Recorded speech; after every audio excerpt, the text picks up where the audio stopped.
नमस्कार दोस्तों। Law of one यानी एक का कानून, या कह लीजिए एक का ज्ञान, या कह लीजिए एक के तरीके, यह उसके 58 सत्र का तीसरा भाग है। तो आइए इसकी शुरुआत करने से पहले हम अपना सुरक्षा घेरा, जो कि रा द्वारा बताया गया है, उसको बना लेते हैं, फिर हम आगे चलते हैं। तो दोस्तों, सवाल है कि लॉ क्या है। तो जवाब है कि लॉ एक है। सवाल है कि हम सब यहाँ क्यों इकट्ठा हुए हैं। जवाब है क्योंकि हम महासंघ की जानकारियाँ और उनके सामग्रियों के माध्यम से एक के कानून को सीखना और सिखाना चाहते हैं। सवाल है कि हम रा को और महासंघ के अन्य सभी सदस्य जो एक अनंत रचयिता की सेवा में कार्यरत हैं, उनको क्यों ढूंढ रहे हैं। तो जवाब है क्योंकि वे सब एक के कानून के विनम्र दूत हैं। इसलिए हम सब मिलकर हमारे पूरे लॉ ऑफ वन के ग्रुप के आसपास, किसी भी मंच पर, इन सत्रों को सुनने वाले सभी लोगों के आसपास, उनके परिवार, उनके दोस्तों, उनके पड़ोसियों, उनके शुभ चिंतकों और उनके घरों के आसपास हमारे एक अनंत रचयिता के प्रेम और प्रकाश का एक सुरक्षा घेरा बनाते हैं, और किसी भी नकारात्मक इकाई या नकारात्मक विचार रूप या नकारात्मक ऊर्जा को इस घेरे में प्रवेश करने से प्रतिबंधित करते हैं, क्योंकि लॉ एक है। तो आइए हम आनंद मनाएं और इस स्थान को एक के नियम के अनुसार शुद्ध करें। तो पहला सवाल डॉन करते हैं। ऐसे कई लोग हैं जो अब धातुओं को मोड़ देते हैं और इस तरह के अन्य कार्य कर रहे हैं। ऐसा करने के लिए वो मानसिक रूप से अनुरोध करते हैं। इस मामले में हो क्या रहा है, वो है क्या? क्या आप बता सकते हैं कि वहाँ क्या हो रहा है? तो दोस्तों, यहाँ पर इन्होंने टेलीकिनेसिस और साइकोकिनेसिस जो है उसके बारे में बात की कि कुछ लोग अपनी मेंटल एबिलिटी का इस्तेमाल करके, यानी अपने केवल दिमाग का इस्तेमाल करके किसी चीज़ से अनुरोध करते हैं और उसको बेंड कर देते हैं, यानी कि उसको मोड़ देते हैं। तो एक इमेज हम आपको दिखाते हैं यूरी जेलर की। अगर आप इसे देखें, आप देखेंगे ये व्यक्ति जो हैं ये है यूरी जेलर। ठीक है, आप इनके हाथ में ये देख रहे होंगे चम्मच।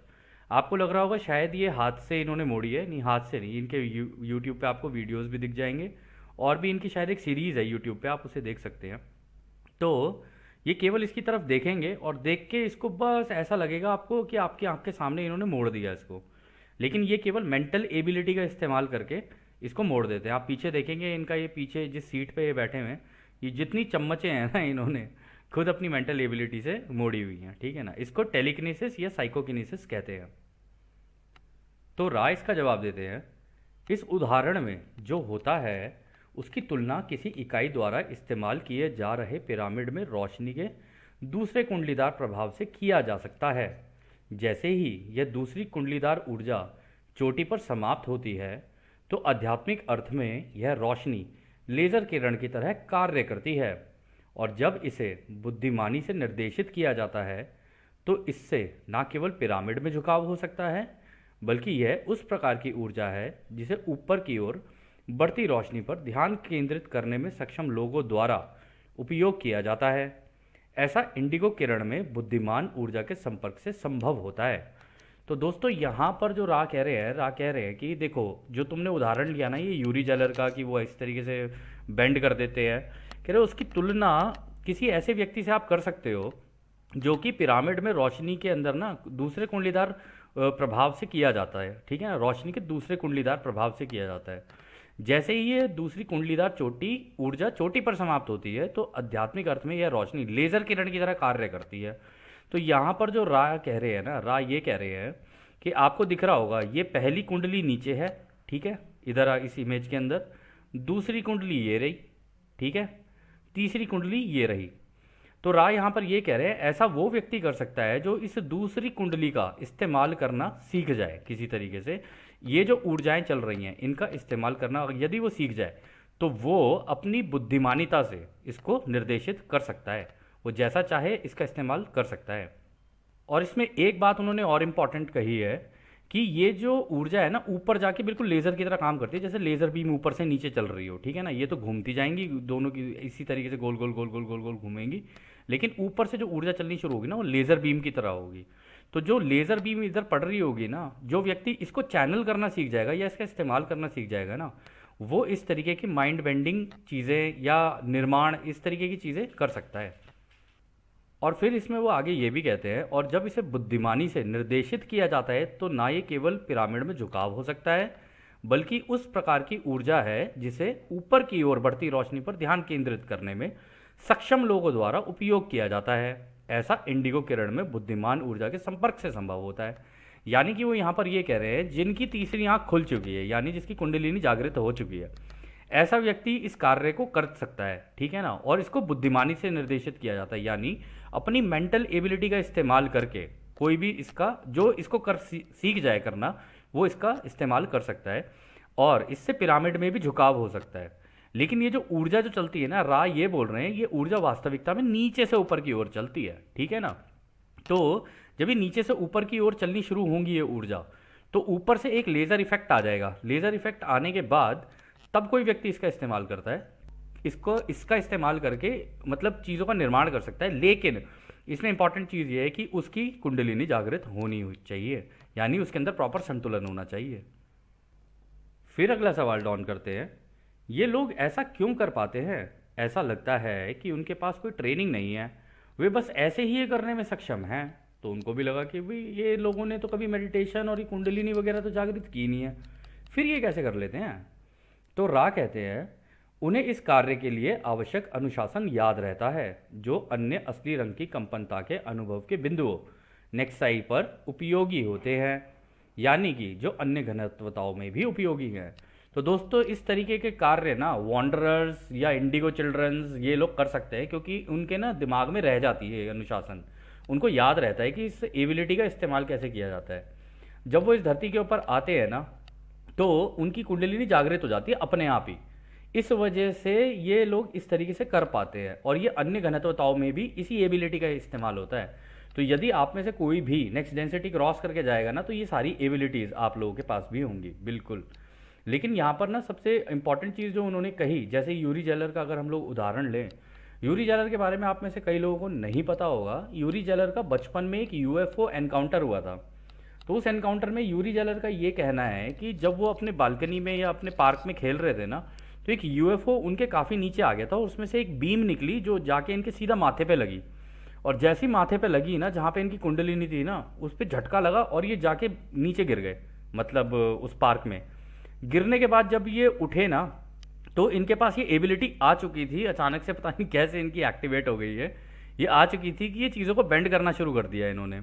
और घड़ी का जो वो होता है ना, जैसे घड़ी घूम रही है, तो क्लास में क्या करते थे, जैसे स्कूल में होते थे ये, तो क्या करते थे, जैसे मान लो छुट्टी होनी है 3 बजे और इस वक्त बज रहे हैं 1, तो क्या करते थे, जानबूझ के ना पूरी घड़ी को घुमा के 3 बजे पे ले आते थे, ठीक है। और किसी को पता नहीं चलता था कि कर क्या रहा है। और 3 बजे सारे ये सोच के कि छुट्टी हो गई, छुट्टी हो गई, सारे बच्चे स्कूल से बाहर भाग जाते थे। तो ये एक जो जस्ट ऐसी जानकारी के लिए था आप लोगों के लिए, कि आप लोगों को पता रहे कि हाँ ये यूरी जेलर जो है ये एक इसके पास ऐसी एबिलिटी है। खैर, फिर अगला सवाल डॉन करते हैं, तो फिर आप कह रहे हैं कि यह हमारी वर्तमान घनत्वता में उपयोगी नहीं होगा, क्या यह निकट भविष्य में इस ग्रह पर चौथी घनत्वता में उपयोगी होगा?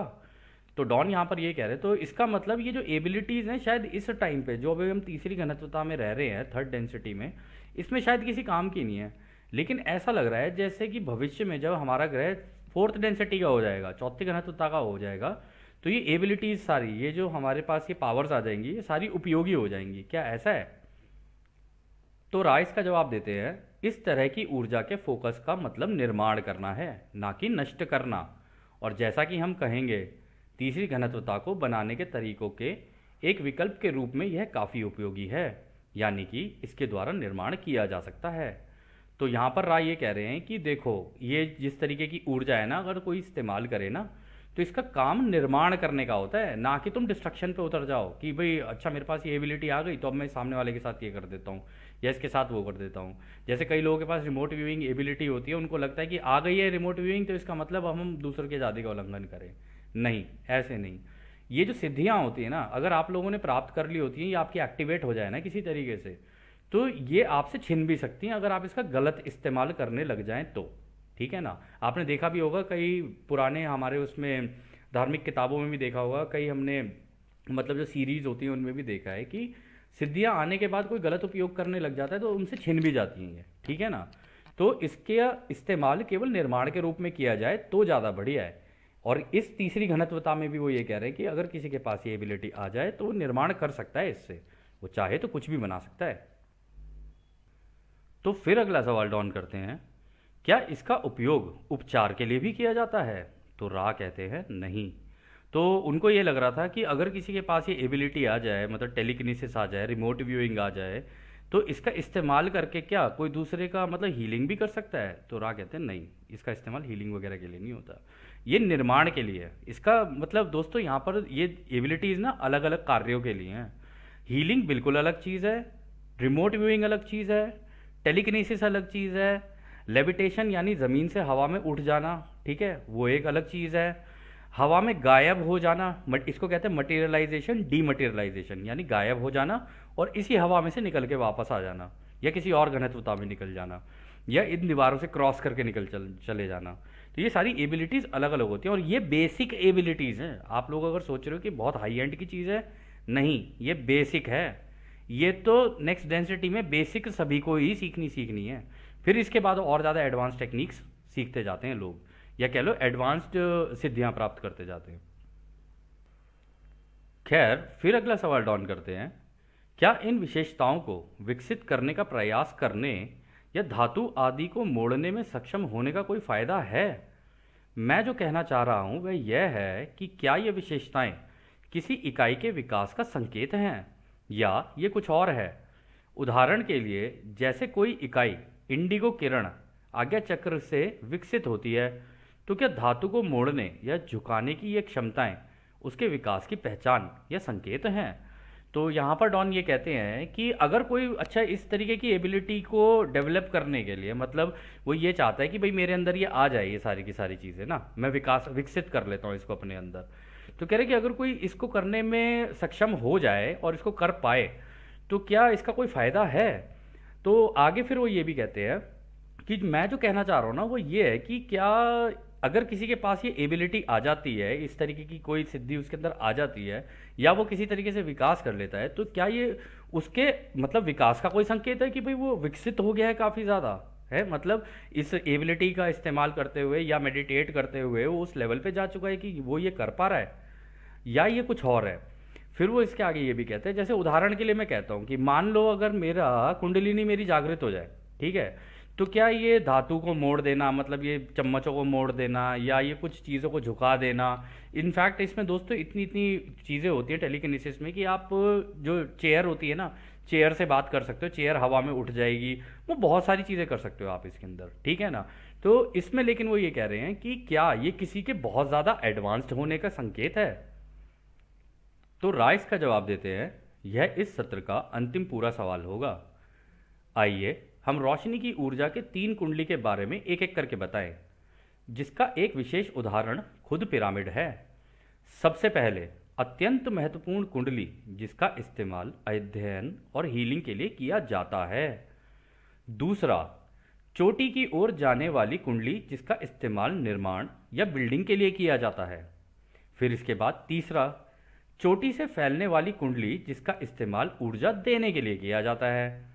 तो दोस्तों इसको समझने के लिए ना आपको ये समझना पड़ेगा कि यहाँ पर वो ये कह रहे हैं, इस पिरामिड की जो शेप है इसके अंदर ये कह रहे हैं, जो नीचे वाली जो कुंडली है ना, ये जिसको आप देख रहे हो नीचे वाला, ये इसका इस्तेमाल यहाँ पे किया जाएगा जहाँ पर जो व्यक्ति बैठा है ना, वो मेडिटेशन और हीलिंग ये सारी चीज़ें सीखेगा, अध्ययन, ये सारी चीज़ें यहाँ पर होंगी। लेकिन अगर उसको निर्माण करना है, यानी किसी चीज़ का निर्माण, जैसे टेलीकिनेसिस और अभी हम लोगों ने सारी चीज़ें डिस्कस की, कहते तो ये जो ऊपर वाली कुंडली है ना, इसका इस्तेमाल किया जाएगा, मतलब इसके अंदर की ऊर्जाओं का इस्तेमाल किया जाएगा। और फिर इसके बाद ये एक तीसरी कुंडली है ऊपर छोटी सी, ठीक है ना, इसका इस्तेमाल ऊर्जा देने के लिए किया जाएगा।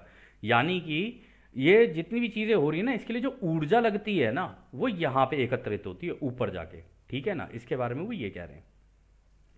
फिर वो आगे कहते हैं, जैसा कि आपने कहा है, इंडिगो रे के साथ संपर्क स्वयं किसी निश्चित उपहार या मार्गदर्शन गाइड पोस्ट में दिखाई दे, ऐसा तो आवश्यक नहीं है। कुछ ऐसे भी हैं जिनकी नीली ऊर्जा शुद्ध जीव की तरह है और कभी प्रकट नहीं होती, फिर भी सभी को ऐसी इकाई के विकास की जानकारी है। अन्य लोग बुद्धिमान ऊर्जा के साथ कई तरीकों से संपर्क करना सीख सकते हैं या साझा कर सकते हैं। अन्य लोग भौतिक रूप में प्रकट अनमैनिफेस्टेड होकर अनंत बुद्धिमानिता की खोज में लगे रहते हैं। तो दोस्तों यहाँ पर राय ये कह रहे हैं कि देखो, अगर किसी की कुंडलिनी जागृत हो जाए तो उसको उपहार में ये सारी चीज़ें मिल जाएंगी या वहाँ से उनको कोई मार्गदर्शन मिल रहा है कि, तो ऐसा तो कोई आवश्यक नहीं है, ये कोई ज़रूरी नहीं है, ये तो डेवलप करनी पड़ती है। वो कहते हैं लेकिन कुछ लोग ऐसे भी है तुम्हारे यहाँ पर जिनकी नीली ऊर्जा यानी वो जो गले वाला चक्र है ना, कह रहे उसकी उसके अंदर बड़ी शुद्ध होते हैं वो, ठीक है ना। और उनकी ये जो वो है ना ऊर्जा, वो कभी प्रकट नहीं होती है। ज़रूरी नहीं है कि वो लोग इस तरीके के हों कि भाई उनको ये मैनिफेस्ट ही करना है, चीज़ें बेंड कर दें, ये कर दें, वो कर दें। वो गले का इस्तेमाल करके ही कुछ ऐसा कर देते हैं कि वो मुंह से बोलेंगे तो ही आप लोगों को समझ में आ जाएगा कि हाँ इसके अंदर वो बुद्धिमानी है, ठीक है ना। और इसमें फिर वो आगे ये कहते हैं कि ऐसे इकाई को अगर आप देखोगे तो आपको इसके विकास की जानकारी हो जाएगी कि हाँ ये विकसित हो चुका है, इसके पास इतना ज्ञान आ चुका है, या जो अपने गले से बोल रहा है इसकी बात में ये दम है, जो भी ये बोलना चाह रहा है ना इसकी बात में लॉजिक भी है, रीजनिंग भी है और अध्यात्म भी है। तीनों चीज़ अगर है ना तो उससे आपको पता चल जाएगा। फिर उसके बाद वो कहते हैं अभी कुछ लोग हैं तुम्हारे यहाँ पर जो अलग अलग तरीकों से इस संपर्क को बना सकते हैं, यानी अपनी कुंडलिनी को जागृत कर सकते हैं और अनंत जो रचयिता की बुद्धिमानी है ना, उनकी जो ऊर्जा है उसका इस्तेमाल करना सीख सकते हैं, वो भी साझा कर सकते हैं। यानी कि जैसे कि कुछ लोग होते हैं ना कि मतलब इवेंट्स बता दें कि हाँ भाई ऐसा होता है, तो ठीक है, इस केस में कुछ लोग होते हैं जो ऐसा कर पाते हैं, ठीक है ना। आगे आने वाले इवेंट्स बता दिए, पिछले जो हुए वो इवेंट्स बता दिए, कुछ लोग वैसे भी कर सकते हैं। फिर इसके बाद कुछ लोग अभी ऐसे हैं जो अभी प्रैक्टिस में ही लगे हुए हैं, लेकिन अभी वो अनंत बुद्धिमानिता के उस लेवल पे नहीं पहुंचे हैं, अभी वो खोज में ही लगे हुए हैं उसकी कि ये कार्य कैसे करती है, ठीक है ना। फिर वो इसमें आगे कहते हैं इस प्रकार भौतिक रूप से प्रकट होना मैनिफेस्टेशन किसी इकाई के बारे में जो महसूस किया जाता है या अंतर्ज्ञान इंट्यूटेड किया जाता है उसकी तुलना में एक कम संकेत है। वास्तव में यह बैंगनी किरण अस्तित्व सच्चे आत्म ट्रू सेल्फ का कहीं अधिक सूचक इंडिकेटिव है। तो यहाँ पर वो ये कह रहे हैं कि इस प्रकार से जैसे आप सोच रहे हो ना कि भौतिक रूप से प्रकट होना, तो किसी इकाई भौतिक रूप से प्रकट होने की बात ये कह रहे हो मैनिफेस्टेशन की, कि आप इस तरीके की चीज़ें करने लग जाओ जो आपको लोगों को जादुई लगती हैं, ठीक है ना। तो इसे किसी इकाई के बारे में, किसी व्यक्ति के बारे में ये महसूस किया जा सकता है कि उसका अंतर्ज्ञान, उसकी इंट्यूशन बहुत स्ट्रांग हो गई है, ठीक है ना। लेकिन इन सभी, अगर तुम सारी चीज़ों को एक जगह पर रखकर देखोगे ना, तो उनकी तुलना अगर आप करोगे ना, क्योंकि कुछ लोगों की इंट्यूशन भी बड़ी स्ट्रांग होती है, ठीक है ना, वो कह रहे हैं कि उसकी तुलना अगर तुम इन बाकी सारी चीज़ों से करोगे ना, कि इस अनंत ऊर्जा का इस्तेमाल और अनंत बुद्धिमानिता का इस्तेमाल करना, तो ये इंट्यूशन और ये मैनिफेस्टेशन वगैरह करना ना, ये उसके लेवल में अगर तुम तुलना करोगे ना तो एक कम संकेत है। ये ज़रूरी नहीं है कि अगर कोई ऐसा कर पा रहा है तो उसके पास इतना ज्ञान भी है कि हाँ वो इसके आगे भी निकल के जा सकता है, ठीक है ना, ये ज़रूरी नहीं है। फिर वो इसमें ये कहते हैं कि वास्तविकता में होता ये है कि ये जो तुम्हारी कुंडलिनी जागृत होती है, बैंगनी किरण का जो अस्तित्व है ना, वो ये होता है कि आपको ये पता चल जाता है अगर किसी के पास इस तरीके की एबिलिटी या इस तरीके की चीज़ें हैं ना, तो वो उसने अपना आत्मज्ञान ले लिया है उसके अंदर। अब उसको अपने पता चल गया है कि हाँ मैं इस तरीके से हूँ, अंदर से ऐसे बना हूँ और ब्रह्मांड इन ऊर्जाओं से इस तरीके से बना हुआ है। तो ये उसका इंडिकेशन है कि हाँ वो व्यक्ति उस आत्मज्ञान को जान चुका है। आप लोग इसको इस तरीके से देख सकते हैं, ना कि ये कि ज़रूरी नहीं है कोई किसी को आत्मज्ञान हो जाए तो वो बिल्कुल ऐसे ही हो जाए कि हाँ भाई हवा में से चीज़ें बनाए, ये बनाए, वो बनाए, ये सारी जादुई चीज़ें आप लोगों करके बनाए, ठीक है ना, बताए। लेकिन यहाँ पर ये है कि हाँ अब उसको आत्मज्ञान तो हो गया है। फिर वो आगे कहते हैं क्या कार्ला को छोड़ने से पहले कोई छोटा सवाल या छोटी छोटी बातें हैं जिन्हें हम यदि संभव हो तो स्पष्ट कर सकते हैं। तो डॉन कहते हैं खैर मेरे पास एक प्रश्न था कि तीसरी कुंडली से आपका क्या मतलब है, और यदि वह बहुत लंबा है तो मैं बस यह पूछूंगा कि क्या कुछ ऐसा है जो हम कार्ला की स्थिति को अधिक आरामदेह बनाने या संपर्क सुधार करने के लिए कर सकते हैं। तो रा कहते हैं हम संक्षेप में इसका जवाब दे सकते हैं। यदि आप इसे इच्छा करने योग्य समझें तो किसी और सत्र में इस सवाल को और अधिक विस्तार से समझाया जा सकता है। यदि आप मोमबत्ती की लौ की कल्पना करते हैं तो आप तीसरी कुंडली को देख सकते हैं। कार्ला अच्छे से संतुलित है, सारे सामान अच्छी तरीके से एक सीध में हैं, आप कर्तव्यनिष्ठ हैं, हम राह हैं, हम आपको, हमारे दोस्तों को एक अनंत रचयिता के प्रेम और रोशनी में छोड़ते हैं। इसलिए एक अनंत रचयिता की शक्ति और शांति में आनंदित होते हुए आगे बढ़े। आर्ड ने। तो दोस्तों इस जवाब में उन्होंने ये कहा कि अगर आप इस इमेज के अंदर ये देखो ना, कि ये अगर आप इसे देखोगे ना इस कुंडली को, तो और आप अपने घर में कोई मोमबत्ती या कोई दिया या कुछ भी ऐसी चीज़ जो लाइट वाली जलाओगे ना, तो आप उसमें देखोगे उसमें इस तरीके की कुंडली ही बनती है। रोशनी की कुंडली ही तो बन रही होती है जब आप दिया जलाते हो। आप मोमबत्ती जलाते हो तब भी इसी तरीके की बन रही होती है। उसके बाहर अगर आप देखोगे अलग अलग कलर्स भी नजर आएंगे आपको ना, विबग्योर रेनबो कलर नजर आएंगे उसमें। कह रहे तो इससे तुम अंदाज़ा लगा सकते हो कि ये कुंडली दिखने में कैसी होती है। और हमने भी देखी है वो कुंडली बिल्कुल इसी तरीके से यहाँ पर बनाई है जैसे कि एक दिए की बाती। ठीक है ना। तो एंड में वो ये कहते हैं कि आप लोग कर्तव्यनिष्ठ हैं और सामान जो आपने कर रखा है यहाँ पे, जो चीज़ें लगा रखी हैं इस चैनलिंग के लिए, जिस जगह जो चीज़ जिस जगह पर होनी चाहिए वो वहीं पर है और सब कुछ संतुलन में है। तो दोस्तों अब हम भी आपको हमारे एक अनंत रचयिता के प्रेम और रोशनी, उनकी शक्ति और उनकी शांति में छोड़कर चलते हैं। आदि हमारे दोस्तों, आदि वासु। धन्यवाद।